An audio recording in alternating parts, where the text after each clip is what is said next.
अस्सलाम वालेकुम स्टूडेंट्स। आज हम यूनिट नंबर 3 डायनामिक्स के अनसॉल्व्ड प्रॉब्लम्स को करने की कोशिश करेंगे। आज हमारा यूनिट नंबर 3 कंप्लीट हो जाएगा। हमने इसके सारे ही एक्सरसाइज चाहे वो सॉल्व्ड प्रॉब्लम्स हों, मल्टीपल चॉइस क्वेश्चंस हों या कंसेप्चुअल क्वेश्चंस हों या थ्योरेटिकली हो, ये कंप्लीट कर लिया है। आज हम इसका जो रिमेनिंग पार्ट्स रह गया है अनसॉल्व्ड प्रॉब्लम्स, आज हम उसको करेंगे।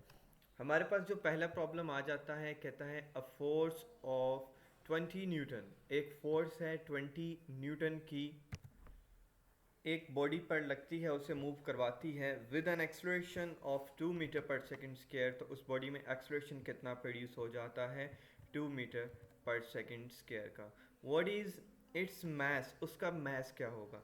अच्छा, हमने यहाँ पे मालूम करना है मैस को। तो हमने यहाँ पे, अगर आप लोग देख रहे हो तो आप लोग यहाँ पे एक फॉर्मूला देख रहे हो। वो फॉर्मूला क्या है जी? फॉर्मूला हमारे पास है जी F is equal to M A. ये F इज़ इक्वल टू जो एम ए है, ये किस तरीके से आया, ये आप लोग बहुत डिटेल में पढ़ चुके हो। न्यूटन्स के लॉ ऑफ मोशन में आपने क्या पढ़ा था कि अगर एक ऑब्जेक्ट है, उस ऑब्जेक्ट पर जब भी हम फोर्स अप्लाई करते हैं और जब उस पर हम फोर्स अप्लाई करते हैं तो उस बॉडी में एक्सलेशन प्रोड्यूस हो जाता है। चलें फॉर एग्जांपल यहाँ पे हमारे पास एक बॉडी है, इस बॉडी पर मैंने नेट फोर्स लगाई। जब मैंने इस बॉडी पर नेट फोर्स लगाई तो इस बॉडी में एक्सलेशन प्रोड्यूस हो जाएगा और एक्सलेशन की डायरेक्शन भी वही होगी जिस डायरेक्शन में नेट फोर्स लगी होगी। और यही एक्सलेशन जो हो जाएगा वो डायरेक्टली प्रोपोर्शनल हो जाएगा। डायरेक्टली प्रोपोर्शनल किसके हो जाएगा भाई? नेट फोर्स का डायरेक्टली प्रोपोर्शनल हो जाएगा। और यही एक्सलेशन जो है ये इन्वर्सली प्रोपोर्शनल हो जाएगा उसके मैस के। जब हम इन दोनों, ये जो हमारे पास डायरेक्टली प्रोपोर्शनल और इन्वर्सली प्रोपोर्शनल है, इन दोनों को मिला के लिख देते हैं तो क्या बन जाएगा जी? Acceleration directly proportional to force and inversely proportional to its mass. अच्छा, आपको पता होना चाहिए कि जब भी हम प्रोपोर्शनैलिटी को ख़त्म करते हैं तो वो कांस्टेंट ऑफ प्रोपोर्शनैलिटी में कन्वर्ट हो जाता है, जिसको हम के से रिप्रेजेंट करते हैं, ठीक है। और अगर हम एसआई यूनिट की बात करें, अगर हम एसआई यूनिट की बात करें तो एसआई यूनिट में जो के की वैल्यू होती है वो 1 होती है। तो हमारे पास रिमेनिंग क्या रह जाएगा जी? Acceleration is equal to F over m. अच्छा, ये जो मैथ्स यहाँ पे डिवाइड हो रहा है उधर जाके एक्सप्रेशन के साथ मल्टीप्लाई हो जाएगा, तो हमारे पास फॉर्मूला क्या बन जाएगा जी? F is equal to M A. जो ऊपर लिखा हुआ है जी F is equal to M A, वो इस तरीके से आया है कि हमने यहाँ पर क्या किया है, न्यूटन के लॉ ऑफ मोशन के मुताबिक हमने यहाँ पे वेरीफाई कर लिया कि F is equal to M A किस तरीके से आया, जो कि यहाँ पे दिखाया गया। Is it clear? अब फोर्स 20 न्यूटन है, acceleration 2 metre per second square है, और उसके बाद हमने मैस को मालूम करना है। F is equal to M A लगा दिया, मैस वहीं पे रहेगा। अच्छा, यहाँ पे सिर्फ पोजीशन को उन्होंने चेंज किया है। मैस चले जाएगा एक्सलेशन की जगह पे और एक्सलेशन हमारा आ जाएगा किसकी जगह पर? एक्सलेशन आ जाएगा मैस की जगह पर, ठीक है। तो हमारे पास क्या फॉर्मूला बन जाएगा? M is equal to F over a. तो मैस वहीं पे रहा। मैं यहाँ पे थोड़ा आप लोगों के लिए इसको क्लियर कर देता हूँ। मैस चला गया उधर और एक्सप्रेशन आ गया मैस की जगह पर। तो फॉर्मूला क्या बन गया? m is equal to F over a. F बेटे हमारे पास कितना है जी? एफ हमारे पास है जी 20। और अगर हम बात करें ए हमारे पास कितना है जी? वो है 2। अब हमने इसकी कटिंग कर देनी है, ठीक है। जब हम इसकी कटिंग करेंगे तो 2 वन द 2 एंड 2 10 द हमारे पास क्या आ जाएगा? 20 आ जाएगा।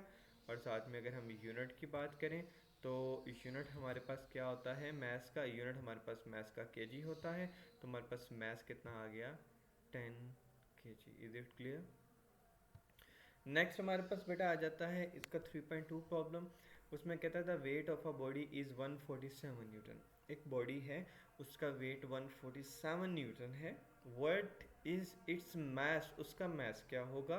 Take the value of g is 10 metre per second square. वो कहता है कि टेक द वैल्यू, क्योंकि आपको पता है ना जिस चीज़ का वेट होता है उस पर ग्रेविटेशनल फोर्स वो हमने यहाँ पे मालूम करनी है, ठीक है। तो फॉर्मूला इसमें लगेगा f is equal to M a ही, क्योंकि एक्सलेशन जो हम फाइंड करनी है। तो क्या होगा? एक्सलेशन वहीं पे रहेगी। तो ये जो फोर्स है, ये फोर्स जाके क्या एक्सलेशन वहीं पे रहेगा, जो मैस है वो जाके फोर्स के साथ डिवाइड हो जाएगा। तो फॉर्मूला हमारे पास क्या बन जाएगा? A is equal to F over m, हमारा ये फॉर्मूला बन जाएगा। अब फोर्स हमारे पास से बेटे वो है 100, चलिए हम यहाँ पे लिख भी देते हैं। और इसके साथ हमने डिवाइड किसको करना है, एक्सलेशन जो कि 2 है, 2 वन द 2 एंड 250 का क्या हो जाएगा हमारे पास 100 हो जाएगा। तो हम हमारे पास इसका आंसर क्या आ जाएगा 50। और एक्सलेशन का यूनिट आपको पता है वो कितना होता है जी, एक्सलेशन यूनिट हमारे पास होता है जी मीटर पर सेकंड स्क्वायर। तो एक्सलेशन जो हमने फाइंड कर ली वो कितनी है 2 metre per second square. Next है हमारे पास ये 3.5 कहता है एक बॉडी है, उसका वेट 20 न्यूटन है। How much force is required, कितनी फोर्स की ज़रूरत होगी it vertically upward with an acceleration of 2 metre per second square. चलें इसके एग्जांपल भी ऐसे ही ले लेते हैं। एक टेबल है, टेबल के पास एक बॉडी पड़ी हुई है और उस बॉडी का जो वेट है बेटे वो है 20 न्यूटन। हमने चले यहाँ पर एक पुली लगा दी और पुली के साथ चलें इसको मैं दूसरे वे में आपको समझा देता हूँ। मैं यहाँ पर एक पुली लगाता हूँ और उस पुली के साथ एक रस्सी बांधता हूँ। उस रस्सी के साथ मैंने एक वेट लटका दिया और उस ऑब्जेक्ट बॉडी लटका दी, उस का जो वेट है वो 20 न्यूटन है। यहाँ पे मैंने एक रस्सी लगा दी और उस रस्सी को एक आदमी के हाथ में पकड़ा दिया, ठीक है। और वो आदमी क्या करेगा, उस रस्सी को ऊपर की जानब नीचे की जानब खींचेगा। जब उस रस्सी को नीचे की जानब खींचेगा तो ये वेट ऑटोमेटिकली जो है वो अपवर्ड तरफ जाएगा। और जब ये अपवर्ड जाएगा तो किसी ज़ाहिर सी बात है किसी फोर्स के साथ जाएगा। अब आपने यहाँ पे स्टेटमेंट को समझना है। एक बॉडी है जिसका वेट है जी 20 न्यूटन, कहता हाउ मच फोर्स, कितनी फोर्स की ज़रूरत होगी required to move it vertically up, जिससे ये ऊपर की जानब जाएगा और उससे एक्सलरेशन क्या हो जाएगा प्रोड्यूस हो जाएगा। एक्सलरेशन कितना प्रोड्यूस होगा, वो एक्सलरेशन प्रोड्यूस होगा 2 मीटर पर सेकंड स्क्वायर का, ठीक है। और हमने यहाँ पे हकीकतन क्या मालूम करना है, उसका मैस मालूम करना है और उसके बाद हमने उसका नेट फोर्स मालूम करना है। चले देख लेते हैं। वेट हमारे पास बेटे आ गया 20 न्यूटन, फोर्स हमने फाइंड करनी है, एक्सलेशन हमारे पास आ गया 2 मीटर पर सेकंड का स्क्वायर और F इजिकल टू एम है, हमने फार्मूला लगा देना है। लेकिन यहाँ पे हमारे पास W है, वेट है, मैस नहीं है। तो हमें पता है W किसके इक्वल होता है जी, जो W इक्वल होता है वो इक्वल होता है mg के। तो मैस वहीं पे रहेगा और ग्रेविटी जाके W के साथ डिवाइड हो जाएगी। तो मैथ भी 2 है, ग्रेविटी भी हमारे पास 2 है और तो हमारे पास इसका टोटल आंसर क्या आ जाएगा 4 न्यूटन, इसका जो टोटल मैस आ जाएगा। अच्छा ये जो यहाँ पे आपको एक कन्फ्यूजन हो सकती है, जो मैंने बोला कि ग्रेविटी भी 2 आ जाएगा, ग्रेविटी 2 नहीं आएगा, ग्रेविटी हकीकत में 10 ही होगा। 10 ग्रेविटी होगी, वेट 20 होगा, तो वो हमारे पास 2 आ गया। वो किस तरीके से आया कि हमारे पास ये जो है ना F is equal to M a, हमने इस m की जगह पर W ओवर G की वैल्यूज़ को पुट किया है। चले मैं आपको थोड़ा सा उसको क्लैरिफाई करके दिखा देता हूँ। अगर मैं यहाँ पे ये करता हूँ F is equal to W over G और बेटे साथ में W ओवर G और साथ में मैं इसके लगा देता हूँ जी एक्सलरेशन, ठीक है। अब ये जो अब हम वैल्यूज़ पुट करते हैं बेटे, वेट हमारे पास कितना है जी 20 और ग्रेविटी की वैल्यू हमारे पास कितनी है। अब हम इसको उसके साथ मल्टीप्लाई करते हैं तो 10 वन द 10 और 10 को 2 से मल्टीप्लाई किया तो 20 कटिंग के बाद तो बेटा ये 2 मल्टीप्लाई 2 हमारे पास क्या आ जाएगा 4 न्यूटन। ऐसे ही हमारे पास 4 न्यूटन आया। कहता है so 4 newton is the net force, therefore total force required to move it vertically. हमें टोटल फोर्स ज़रूरी होगी इसको वर्टिकली अपवर्ड लेके जाने के लिए will be equal to the weight of the body. और वो टोटल फोर्स इक्वल किसके होगी, वेट ऑफ द बॉडी के। उसमें हम क्या ऐड कर देंगे, नेट फोर्स ऐड कर देंगे। वेट कितना है 20, नेट फोर्स ऐड कर दी तो 24 न्यूटन। हमें 24 न्यूटन की फोर्स लगानी पड़ेगी उस ऑब्जेक्ट को वर्टिकली अपवर्ड खींचने के लिए। नेक्स्ट हमारे पास 3.6 है। 3.6 में कहता है to masses 52 kg and 48 kg are attached to the end of the string that passes over a frictionless pulley। चले वो frictionless pulley वाली ही एग्जांपल आ गई। हमारे पास एक फ्रिक्शनलेस पुली है, उस फ्रिक्शनलेस पुली से एक रस्सी गुजरी हुई है और उस रस्सी के साथ हमने 2 मैसेज लगा दिए हैं। एक मैस हमारे पास आ गया जी, जो हमारे पास मैस 1 है वो है जी 48 kg और जो मैस 2 है वो हमारे पास है जी 52 kg। और जो हमारा मैस 2 है वो ग्रेटर देन है मैस 1 से। तो क्या होगा जब मैस 2 ग्रेटर देन होगा मैस M1 से, तो क्या होगा मैस 2 नीचे आएगा। जब ये नीचे की जानब आएगा तो इसमें एक्सलेशन प्रोड्यूस हो जाएगी और इस स्ट्रिंग में टेंशन क्रिएट हो जाएगी। सेम यही प्रोसेस जो है वो दूसरी साइड भी हो जाएगा। तो यहाँ पे ये कहते हैं find the tension in the string and acceleration. यहाँ पे हमने 2 चीज़ें फाइंड करनी है, एक हमने यहाँ पे फाइंड करना है जी स्ट्रिंग में एक्सलेशन को फाइंड करना है, और उसके बाद हमने टेंशन को फाइंड करना है, ठीक है। ये चीज़ें उसके बाद कहता है जी when both masses are moving vertically, देखिए दोनों मैसेज वर्टिकली आ रहे हैं, ये बात भी यहाँ पे क्लियर है। Maths 1 48 kg, maths 2 52 kg, tension हमने फाइंड करना है, और एक्सलेशन बेटे हमारे पास कितना आ जाएगा वो भी हमने जाहिर सी बात है फाइंड करना है।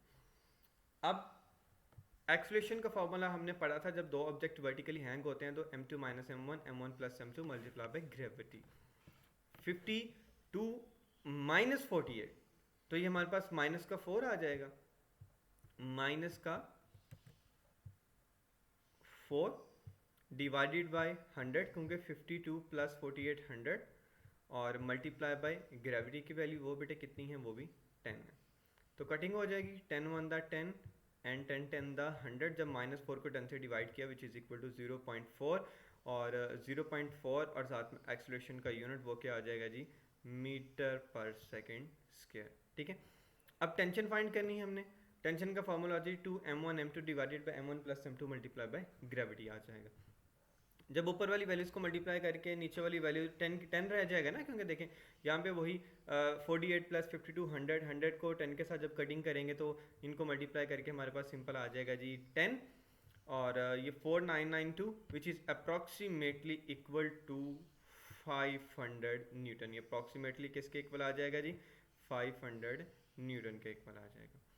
नेक्स्ट हमारे पास बेटा 3.7 है, उसमें कहते हैं 2 मैसेज है, एक 26 kg है, एक 24 kg है, are attached to the end of the string passes over frictionless pulley, वो एक डोरी के एंड के साथ जुड़े हुए हैं, वो भी एक फ्रिक्शनलेस पुली में से गुजर रहे हैं। 26 kg is laying over a smooth horizontal table, जो 26 kg है वो एक टेबल के ऊपर है, जो 24 न्यूटन है वो वर्टिकली डाउनवर्ड है। यहाँ पर बेटे हमारे पास एक टेबल है, बात को यहाँ पे गौर से आप लोगों ने समझना है, ठीक है। और टेबल के साथ एक फ्रिक्शनलेस पुली लगी हुई है, पुली के साथ डोरी के साथ एक ऑब्जेक्ट यूँ टेबल के ऊपर पड़ा हुआ है, और एक ऑब्जेक्ट यूँ वर्टिकली डाउनवर्ड आ रहा है। जो ऑब्जेक्ट वर्टिकली डाउनवर्ड आ रहा है उसका वेट हमारे पास बेटे कितना है 24, और जो टेबल के ऊपर पड़ा हुआ है उसका वेट हमारे पास कितना है 26। तो मैथ्स 1 हमारे पास कितना आ गया 26, और मैथ्स 2 हमारे पास कितना आ गया जी 24। एक्सप्रेशन हमने यहाँ पे फाइंड करनी है। तो हमने जब पढ़ा था एक वर्टिकली हो एक हॉरिजॉन्टली हो, तो उसमें टेंशन क्या होगी, उसमें एक्सप्रेशन क्या होगा, वो हमने यहाँ पे देखना है। कहता जी find the tension in the string, दो चीज़ें फाइंड करनी है, एक बेटा हमने टेंशन फाइंड करना है और दूसरा एक्सप्रेशन फाइंड करना है, ठीक है। तो चले हम देख लेते हैं सबसे पहले कि एक्सप्रेशन कैसे फाइंड करनी है, फिर उसके बाद टेंशन की तरफ आएंगे। एक्सप्रेशन का फॉर्मूला जी m2 divided by m1 plus m2 multiply by gravity. तो 24 प्लस 26 50, 10 को 50 के साथ जब हमने कटिंग की वो किस तरीके से होगी, वो होगा जी अगर हमारे पास आ गए जी 10 डिवाइडेड बाय बेटे हमारे पास अगर आ जाता है जी 50, तो क्या होता है कटिंग हो जाती है ना, 10 1 द 10 एंड 10 5 द क्या हो जाएगा हमारे पास 50 आ जाएगा, ठीक है। तो यहाँ पे हमारे पास 24/5 आ गया। तो जब हमने इनको डिवाइड किया तो एक्सप्रेशन हमारे पास कितना आ गया जी 4.8 metre per second square. Tension का फॉर्मूला जी m1 multiply by m2 divided by m1 plus m2 multiply by gravity. तो जब इनको आफ्टर कटिंग देखें, ये यहाँ पे प्री कटिंग होगी, 10 1 दा हमारे पास बेटा आ गया 10 एंड 10 5 दा हमारे पास क्या आ गया यहाँ पे 50 आ गया, ठीक है। और 624 को जब हमने 5 के साथ डिवाइड किया तो which is equal to 125 newton जो टेंशन हमारे पास क्रिएट होगी। 3.8 इसमें कहता है जी how much time is required, कितना टाइम चाहिए होगा कि चेंज करना है हमने 22 न्यूटन सेकेंड मोमेंटम को 20 न्यूटन की फोर्स लगाने के बाद। तो आपको पता है मोमेंटम को पी से रिप्रेजेंट किया जाता है, तो चेंज मोमेंटम आया ना तो उसको हम डेल्टा पी से रिप्रेजेंट कर रहे हैं, ठीक है। तो डेल्टा पी हमारे पास क्या आ गया 22 न्यूटन सेकेंड। फोर्स कितनी लगानी है उसकी जी, फोर्स हमने लगानी है 20 न्यूटन की। तो टेंशन फाइंड करना है, तो फॉर्मूला क्या जी F is equal to delta P over delta T. T find करना है, टी बेटा चला जाएगा इस फोर्स की जगह पर, और फोर्स हमारे पास क्या आ जाएगा इस टी की जगह पर। Is it clear? तो ये बेटे आ जाएगा हमारे पास 22/20 डिवाइड किया तो which is equal to 1.1 second. How much time, कितना टाइम, टाइम का यूनिट सेकेंड, तो 1.1 सेकेंड आ गया। नेक्स्ट हमारे पास 3.9 है जी how much is the force of friction how much कितनी, क्या कितनी, फोर्स ऑफ फ्रिक्शन, और आपको पता है फोर्स को एफ से रिप्रेजेंट किया जाता है और फोर्स ऑफ फ्रिक्शन को एफ एस के साथ, between a wooden block of mass 5 kg and the horizontal marble floor. अच्छा ये एक मार्बल फ्लोर है बेटे, मार्बल फ्लोर, मार्बल फ्लोर के ऊपर बेटा हमारे पास एक ब्लॉक पड़ा हुआ है। कहता बताओ इस ब्लॉक का इस मार्बल फ्लोर के साथ कितना फोर्स ऑफ फ्रिक्शन है जिसकी वजह से ये उसके ऊपर मौजूद है। The coefficient of friction, coefficient of friction को आपको पता ना कि किससे रिप्रेजेंट किया जाता है, माइक्रो के साथ। कॉफिशेंट फ्रिक्शन क्या है जी, माइक्रो। वो कितना है जी 0.6, और हमने फोर्स ऑफ फ्रिक्शन मालूम करना है, वो बेटा हमारे पास कितना आ गया जी, वो हमारे पास है जी एफ एस, जो हमने मालूम करना है। ठीक है, एफ एस हमने मालूम करना है। अब F S is equal to, इन सबको मल्टीप्लाई कर देना, F is equal to micro multiply by mass and multiply by gravity. Micro कितना है जी 0.6, मैस कितना है जी 5, ग्रेविटी बेटे कितनी 10, इन सबको मल्टीप्लाई किया तो हमारे पास क्या आंसर आ गया 30 न्यूटन। ये according to paper point of view ये numerical most most most most important है बेटा। लास्ट हमारा 3.10 numerical, how much centripetal force is need, how much कितनी, क्या कितनी सेंट्रीपिटल फोर्स। तो आपको पता है ना फोर्स को बेटे रिप्रेजेंट किया जाता है किसके साथ, फोर्स को रिप्रेजेंट किया जाता है एफ के साथ, और सी फॉर क्या होता है सेंट्रीपिटल, यानी हमने यहाँ पे क्या मालूम करना है सेंट्रीपिटल फोर्स को मालूम करना।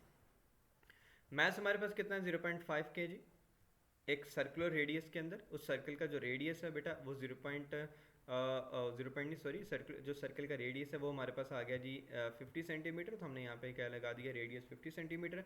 उसके बाद स्पीड कितनी है, उसकी स्पीड को पता है आपको v के साथ रिप्रेजेंट किया जाता है, वो है 3 मीटर पर सेकेंड स्क्वायर। अब हमने यहाँ पे फोर्स ऑफ फ्रिक्शन को मालूम करना है।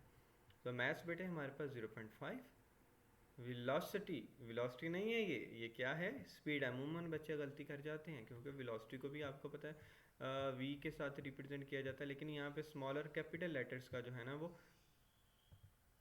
हम उसे उसको क्लियर कर सकते हैं। अच्छा ये देखें यहाँ पे स्पीड लिख दिया ना, ये वी हकीकत में हमारे पास स्पीड है। अब मैथ 0.5 स्पीड का स्क्वायर है बेटा हमारे पास, तो 3 का स्क्वायर यानी कि 3 मल्टीप्लाई 3 कर लें, सेम चीज़ है। अच्छा डिवाइडेड बाय रेडियस, सर्कल का रेडियस हमारे पास 50 सेंटीमीटर, जब भी हमने सेंटीमीटर को मीटर में कन्वर्ट करना है ना तो बेटा हमने क्या करना है डिवाइड करना है, किसके साथ डिवाइड करना है, याद है कि नहीं याद जी, 100 के साथ बेटे डिवाइड करना है।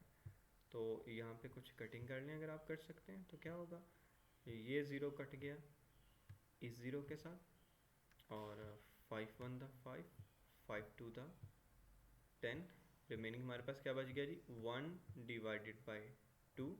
जब हमने 1 डिवाइडेड बाई 2 किया वो किसके इक्वल आ गया 0.5 के। इज इट क्लियर, या डायरेक्ट कर लें कैलकुलेटर पर तब भी 0.5 आ जाएगा क्या 50 डिवाइडेड बाई 100। अच्छा 0.5 और 0.5, ये 0.5 कट गया इस 0.5 के साथ, तो ये 3 मल्टीप्लाई हो गया इस 3 के साथ, तो हमारे पास 3 मल्टीप्लाई बाई 3 कितना होता है जी बेटे 9 न्यूटन होता है। तो फोर्स ऑफ फ्रिक्शन हमारे पास कितनी आ गई 9 न्यूटन। होप सो ये सारे न्यूमेरिकल्स आपको अच्छे से क्लियर हो गए होंगे। अच्छा एक बात याद रख लें कि ये जितने भी स्टेटमेंट्स हैं हमारे पास छोटी छोटी स्टेटमेंट्स हैं, जो जिस तरीके से हमने 3.10 किया, 3.8 किया और उसके बाद बेटे 3.9 किया, ये वो न्यूमेरिकल्स हैं जो कि शॉर्ट में भी आ सकते हैं। ठीक है, लिहाजा ये आज थर्ड चैप्टर के जो न्यूमेरिकल्स हैं ये शॉर्ट और लॉन्ग ये दोनों के लिहाज से जो है ना ये इम्पॉर्टेंट है। तो आपने इसको अच्छे से रिटन प्रैक्टिस करनी है, आप जितनी कर सकते हैं उतनी कम है। अल्लाह हाफिज़।